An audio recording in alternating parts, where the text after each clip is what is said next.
Já estamos de volta desta quarta-feira do nosso canal Cent. Deixa eu mandar um abraço aqui ao doutor Luciano Dib Simão, Luke Simon. Está fazendo um churrasco que fazia um tempo que ele estava só na sopinha. Fez uma cirurgia, enfim, ele estava só na sopinha. Não dá, né, meu filho? Aí não. Luke, legal, bacana, tá?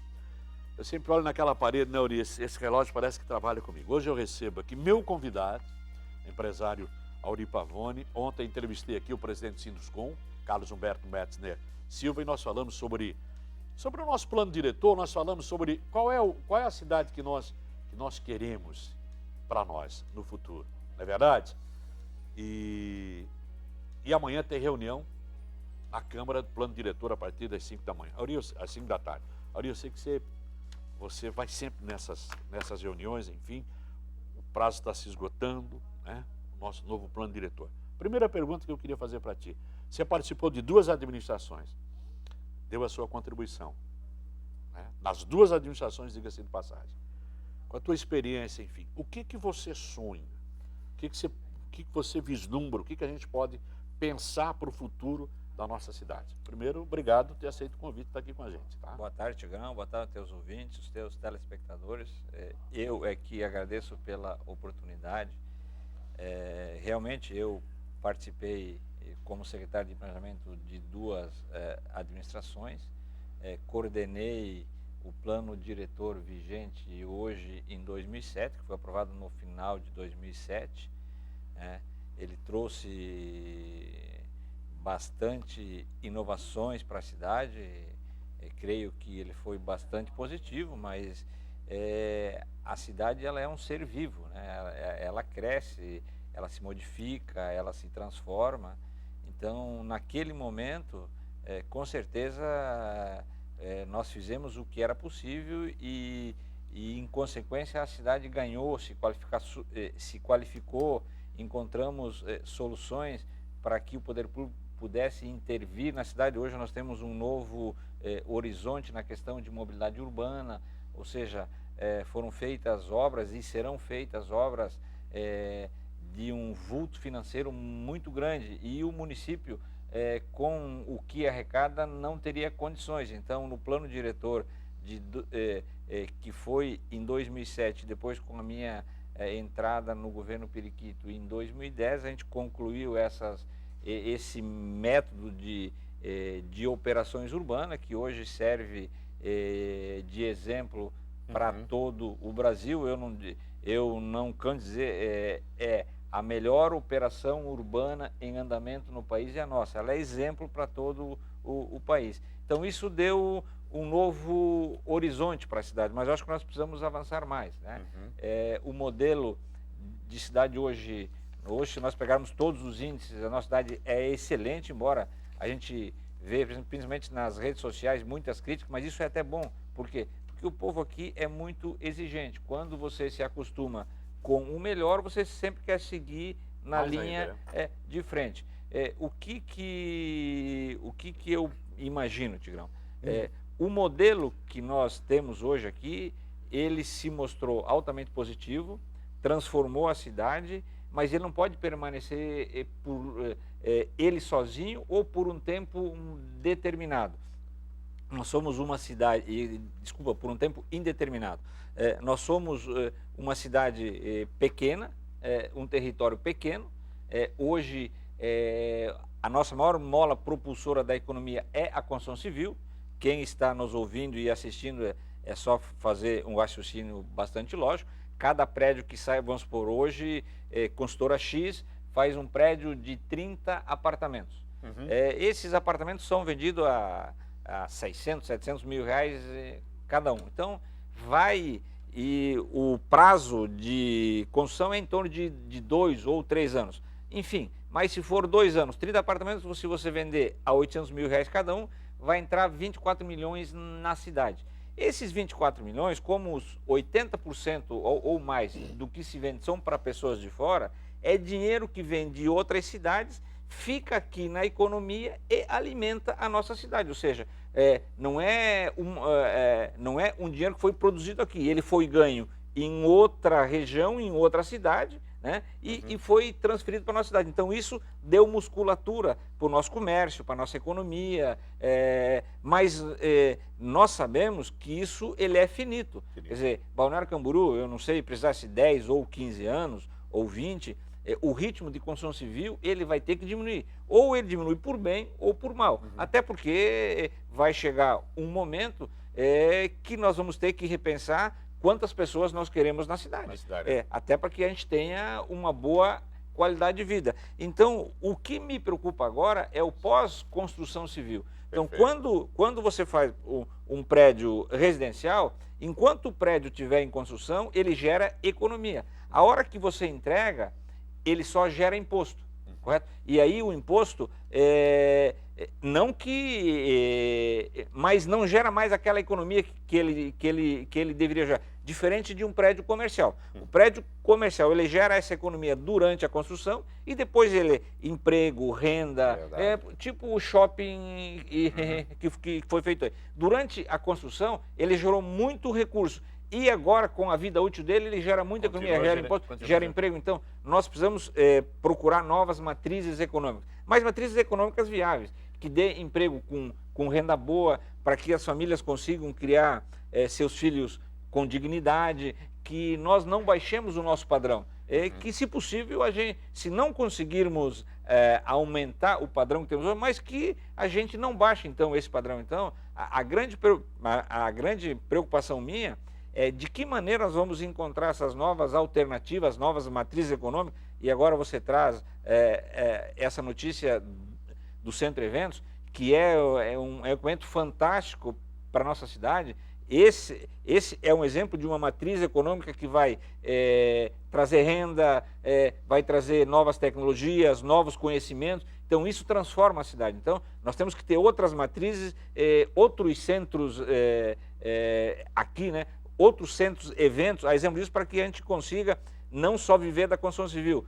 O nosso parque hoteleiro, de uns tempos para cá, ele perdeu força. Então, ele tem que voltar a ser, ele ter a força que tinha. Enfim, são várias questões que estão sendo debatidas, mas vou dizer, não é um processo simples, né? Não é um passe de mágica, ninguém tem a fórmula correta de como fazer, porque se todo mundo tivesse, todo mundo faria. Mas eu acho que nós temos tempo ainda para rever, eu acho que a gente tem que debater bastante essa questão, sob pena daqui 10, 15 anos, lá nós podíamos ter feito alguma coisa e não fizemos. Então, eu acho que essa é a grande preocupação para um futuro médio de 10, 15 anos, a gente estar preparado para essa mudança de perfil econômico que a cidade fatalmente vai ter que ter.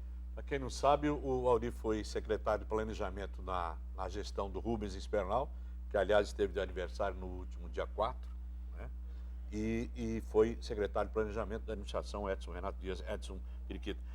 Eu fico prestando atenção, quem tem que falar é você, sobre os detalhes. Sei que você é um apaixonado pela cidade, pelo Balneário Camboriú. E de vez em quando a gente fala aqui sobre aquela atuação dos jovens, principalmente da Enterprise, enfim. É uma questão também da gente se preocupar com os jovens, Auri.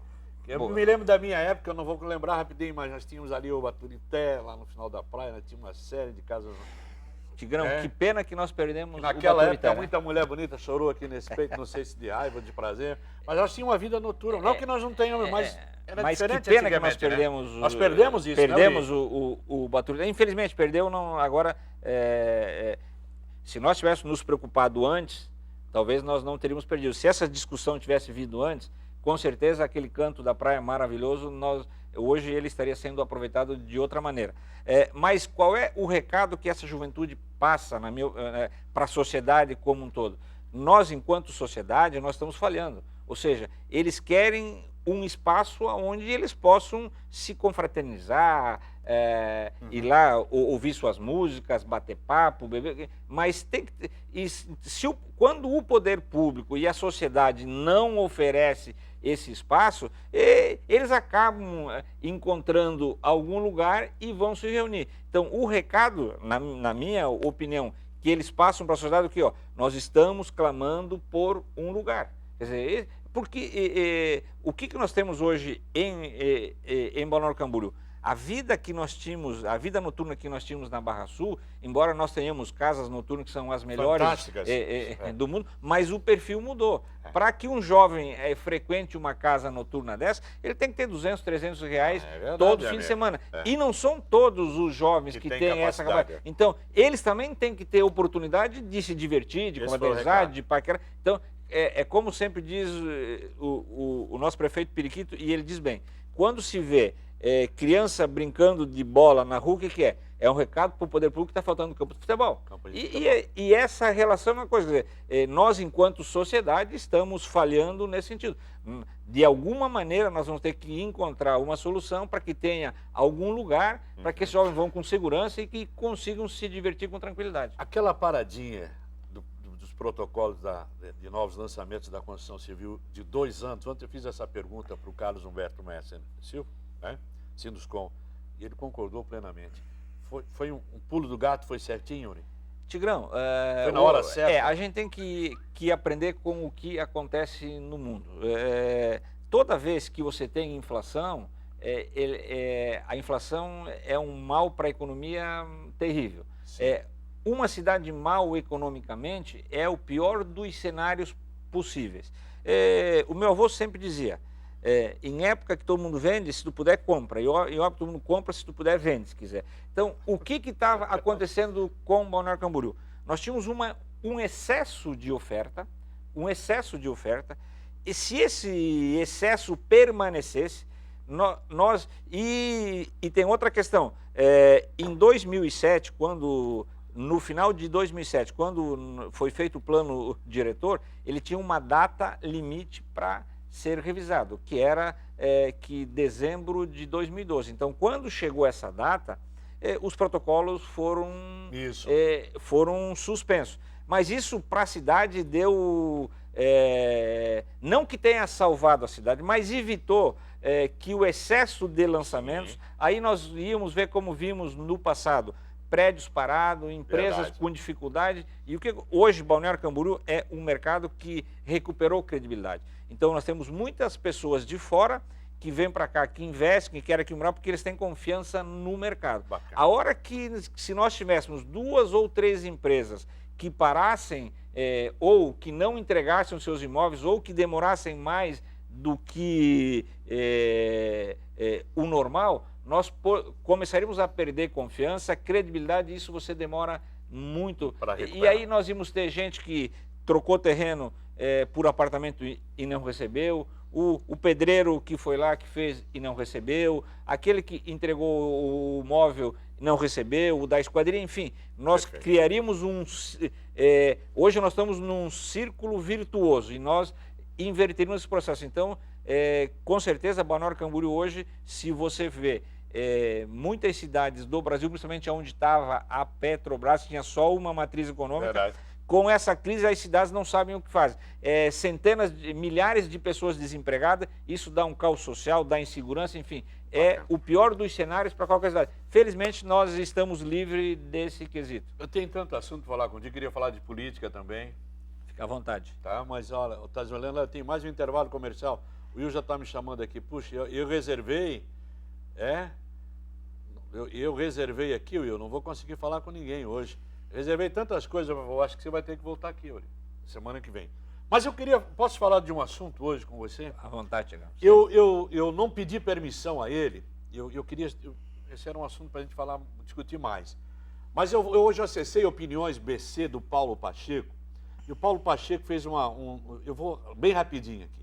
Agora, Paulo Pacheco não pediu autorização, mas a matéria é sua, estou citando aqui.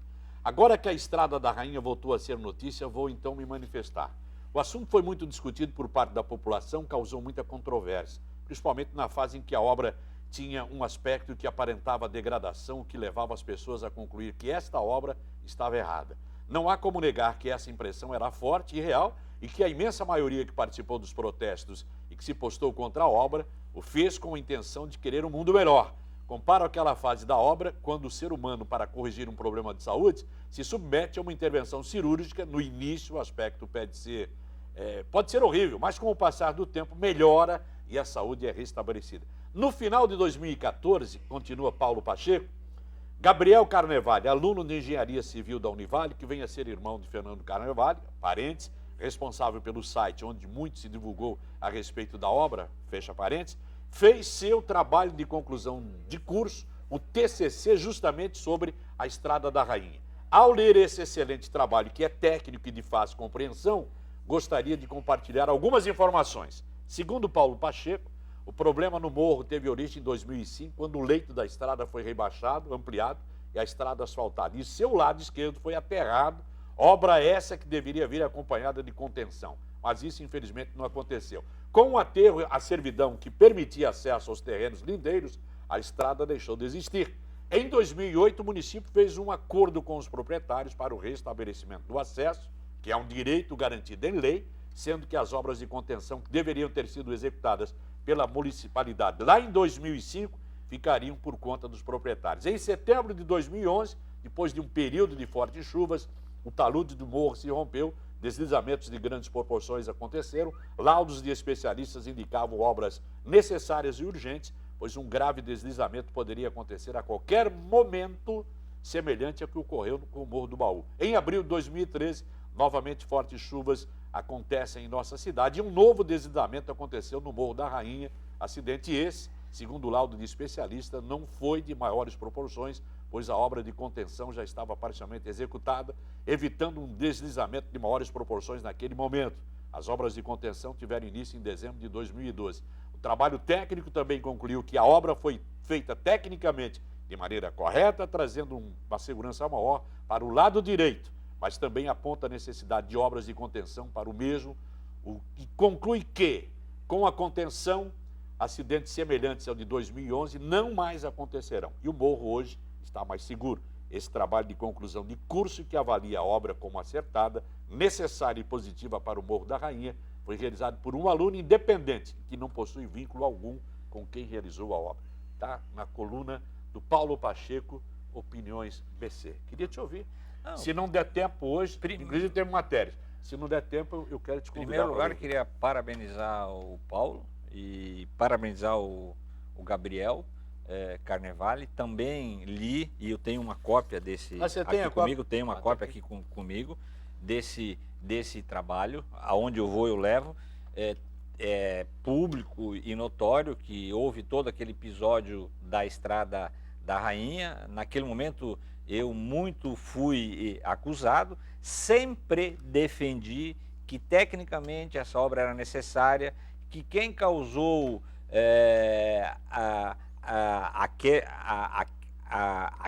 aquele problema no morro foi quando a obra foi iniciada, 2004, 2005, não sei, que o leito da estrada ele foi ampliado, foi rebaixado, foi feito um aterro do lado esquerdo e um corte do lado direito.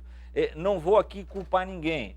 Naquele momento, a prefeitura talvez não tinha recurso necessário para fazer as contenções que tinha que ser feito. E era necessário que se ampliasse o leito da estrada.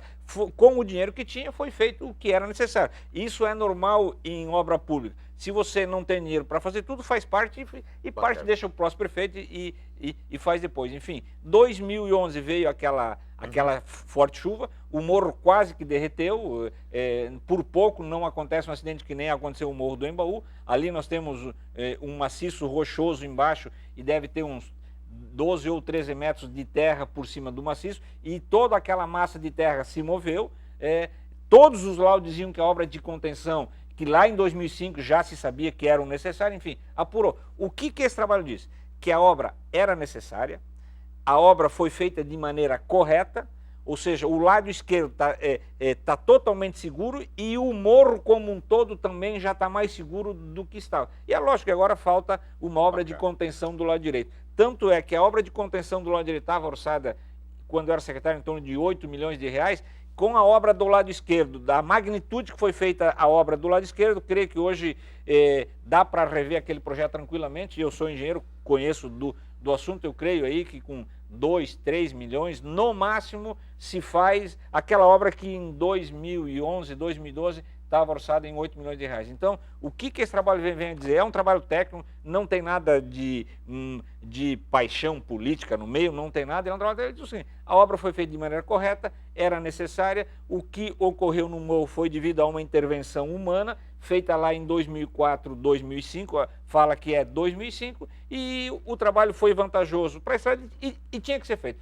Se não fosse feito esse trabalho que foi feito, e era o principal trabalho, ou seja, tu tens que conter no pé do morro e não no meio do morro, como dizem, porque tem que conter só do lado direito. Se conter só do lado direito, iria escorregar por baixo da estrada e o morro todo. E isso nós temos exemplos aí pelo Brasil todo. Então foi feito de maneira correta, de maneira acertada, e de hoje o morro apresenta uma segurança bem maior. Perfeito. Eu ia falar com você com política, mas não dá tempo. Você não tem filiação partidária ainda. Vou só fazer um registro aqui do Vanderlei. Boa noite, Tigrão. Está aí um nome para administrar essa cidade. Competência, comprometimento com pessoas e com a cidade. Vanderlei, que é presidente do PTB. Dará continuidade às ações positivas que governos no passado e atual fizeram para a nossa cidade. Semana que vem você volta aqui que eu preciso falar com política. Tu não está afiliado a nenhum partido ainda, não? Não, Tigrão, não estou filiado a partido nenhum. Eu fiquei por anos filiado no Democrata, me desfiliei e no momento não tenho filiação partidária. Nada? Mas pretende se filiar, Auri? Tigrão, tem outra questão que é pública, que teve a questão da operação Trato Feito. Já tive sonho de administrar essa cidade, sim. E o sonho continua? Não abandonei o sonho ainda. Hoje me sinto maduro, capaz. Passei por duas administrações. A sucessão da minha empresa já passei para os meus filhos, para os meus irmãos. Hoje eu teria tempo total para me dedicar a uma causa pública. Sou apaixonado por Balneário Camboriú, mas enquanto eu não provar a minha inocência, que eu nada fiz de errado nessa operação Trato Feito, eu não vou me filiar a partido político, não vou expor, me colocar à disposição para concorrer. Mas eu creio, sempre acreditei em Deus, acredito em Deus, acho que na hora certa as verdades aparecem. Eu creio aí que dentro aí de uns 20 ou 30 dias nós vamos ter uma decisão clara. Tanto é, Tigrão, que eu nada devo, não temo nada, que um dos pedidos que eu fiz para a Justiça é para que todos, porque hoje o processo corre em segredo de justiça, todas as minhas gravações que tem nesse processo, que elas podem ser tornadas públicas. Não tenho medo de nada do que está lá. Todas as ações que me imputavam são obras de ofício, não levaram em conta que eu era secretário de planejamento, que eu era presidente do conselho da cidade, que eu era presidente da comissão urbana consorciada, que eu era presidente da Comuval, que eu era conselheiro da EMASA, e tudo isso me incumbia de várias ações. Então, o meu pecado era o quê? Era querer que a administração pública fosse mais ágil, mais rápida, mais eficiente. Eu sou inquieto, tu me conhece, eu gosto que as coisas andem, mas eu acho que no momento certo, no tempo certo, a verdade vai aparecer, como aconteceu agora com a Estrada Rainha. Ou seja, precisou um aluno, num curso de conclusão, vim a dizer tudo aquilo que eu dizia e na época não tive capacidade. Ou seja, não fui eu o responsável, quem causou foi lá no início, 2004, 2005, a obra era necessária, precisava ser feita, senão o morro sim realmente iria desabar. Mas enfim, a vida é assim segue, e eu acho que no momento certo, Deus Pai sabe o que faz, as coisas vão acontecer. Acredito muito na justiça divina e hoje na justiça dos homens também, e tudo vai se esclarecer. Em se esclarecendo nesse espaço, com certeza eu vou colocar meu nome à disposição, sim, Tigrão. O partido tu não escolheu ainda não, né? Não, Tigrão. Mas sei que tem um monte aí. Tem um monte te querendo aí, meu filho. O tempo é o senhor da razão. Não esquece. Com certeza. Tá bom?